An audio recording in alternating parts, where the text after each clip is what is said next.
This game sucks. But you know what doesn't suck? This. And yes, we all can agree that Metroid games deserve better and much more love than they actually received over the recent years. I mean, damn, the whole franchise died not too long ago. Then it got revived, and then it almost died again. But then Dread happened, and whoa, it's the best 2D Metroid game ever. Yeah, I f***ing said it. Old retro fanboys, this is the peak Nintendo Switch gaming experience. It has everything. The movement is fast and clean. Fighting and counter animations are peak. The antagonist is the GOAT, and the protagonist, holy shit, she is fucking awesome. The game starts pretty quiet, pretty slow, with a little exposition dump, and oh boy, the coronavirus is back. Let's fly to China, and then Samus gets ambushed by... This is the first confrontation with this big asshole called Ravenbeak. This is our antagonist for the entire game. And let me tell you, this guy is awesome. The way he attacks you inside this cutscene is the same way his moveset is going to be when you're fighting him in the last confrontation. By the way, let's quickly talk about Samus' new suit design. I love this thing. It's much more thinner and slimmer and a lot less clunky, which fits a lot better with the faster paced movement and gameplay in this game. The colors are also fucking sick, almost as sick as Samus' animation. I can't believe they didn't want to publish this game at first, but had no second thoughts releasing this piece of slop. But let's not get sidetracked. After this peacock gave us a lobotomy and left you unconscious without your powers, you wake up in the starting area of the game. And oh boy, we don't waste any time whatsoever. Immediately start running to the next area without losing any time. The fast pacing and the smooth controls while fighting, jumping, climbing, etc. are awesome, especially in the regard of speedrunning the game. Metroid always had a little treasure for the players that speedrun the game in a certain amount of time. So an intro that gets straight to the point is so refreshing and just good quality of life improvements. But you know what's also peak? The world design. We play on the planet CDR, and this planet is beautifully deadly. Everything here wants to kill you. From the birds to Amazon cleaning robots to fish.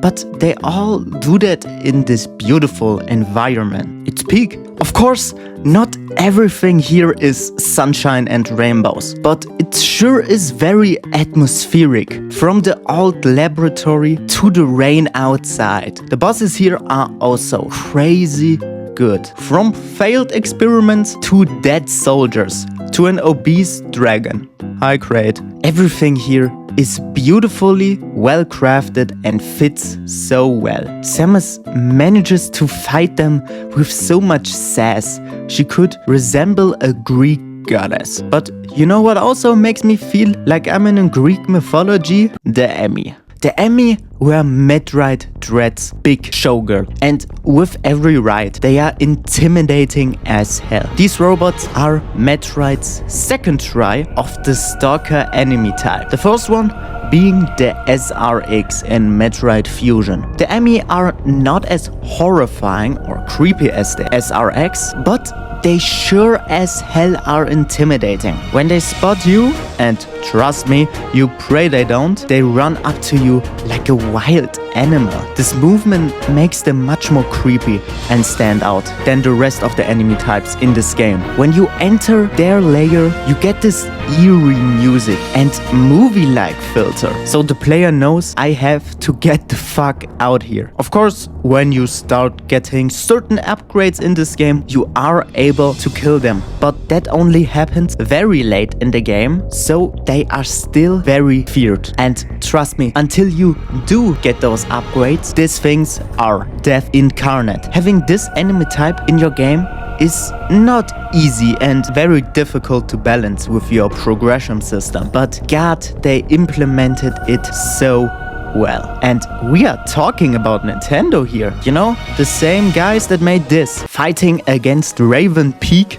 is so peak. You got no idea. It's so rewarding countering this guy, and playing against him is so fun. And when he calls you his starter, dude, it's so corny, it's good. He even in the end turns into a fucking Resident Evil boss. Like, what the fuck is that? By the way, if you don't like Samus Metroid suit, talk against my hand, because damn, this thing is the spitting image of hell yeah. I like that the name of the series finally makes sense now. For context, in the previous games, Samus hunted the Metroids, an alien species, to extinction. So the fact that she is now part Metroid is such a nice detail. Now, when the credits roll, after I finally beat the game, this was actually one of the few instances where I actually wanted to replay this game for a second or maybe even a third time. I just really wanted the full 100% gallery, you know? It's a shame Nintendo doesn't include background themes, because this would go so fucking hard. So, after my second playthrough, I achieved this. This is for getting all the items, and this is for speedrunning the game. But that's it for me today. I hope you liked this video. It was much more fast-paced than usual. If you like it, drop a like and a subscribe. I would love to achieve my goal of 500 subscribers. Maybe we can do it, maybe not, I don't know. But now, see ya and have an awesome day as well.